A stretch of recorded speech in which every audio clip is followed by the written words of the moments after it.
कोई भी पूजा आप करते हैं, स्नान के बिना पूजा खंडित मानी जाती है। उसमें स्नान जरूरी होता है। नहा धोकर धुले हुए वस्त्र पहन करके पूजा में बैठे। भगवान नारायण की पूजा में पीला वस्त्र बहुत प्रभावी है। महादेव की पूजा में सफेद वस्त्र बहुत ज्यादा प्रभावी है।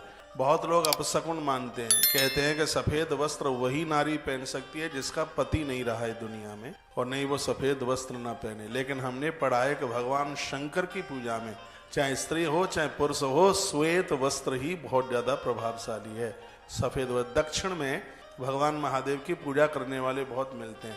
तो उसमें एक निवेदन मैं करूंगा, जैसे वो वस्त्र आप पहन रहे हैं तो उसमें हल्की से कोई धारी हो, पीले रंग की हो, लाल रंग की हो। सफेद साड़ी में भी उसकी ऐसे धारी से किनोर बोलते हैं, जैसे किनारी बोलते हैं, तो उसका जो रंग है वो कोई दूसरा हो, पीला हो, लाल हो। लाल हो तो बहुत बढ़िया है। ये उसके लिए मैं बोल रहा हूँ, भगवान महादेव की पूजा के लिए। और माँ की पूजा में आप बैठे हैं तो इसमें रक्त वस्त्र, लाल वस्त्र की बड़ी महिमा है। भगवान नारायण की पूजा, जैसे जन्माष्टमी का आप कोई उपवास व्रत करते हैं तो उसमें 100% वस्त्र पीला ही होना चाहिए। उसमें पीले वस्त्र की बहुत ज़्यादा महिमा है, बहुत ज़्यादा अति विशेषता है उसमें। जैसे 8 मार्च को वो आ रही है शिवरात्रि, इसमें श्वेत वस्त्र की बड़ी महिमा है।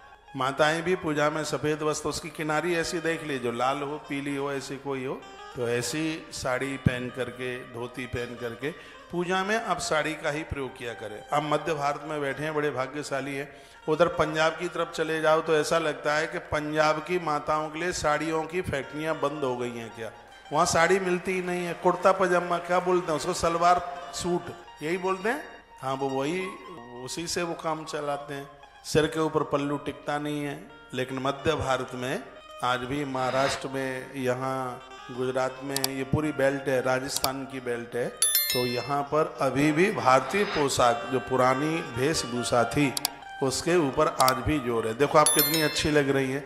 मुझे कुर्ता पजामा वाली कोई बहन दिख ही नहीं रही है, सलवार सूट वाली सब आप साड़ी पहने हैं।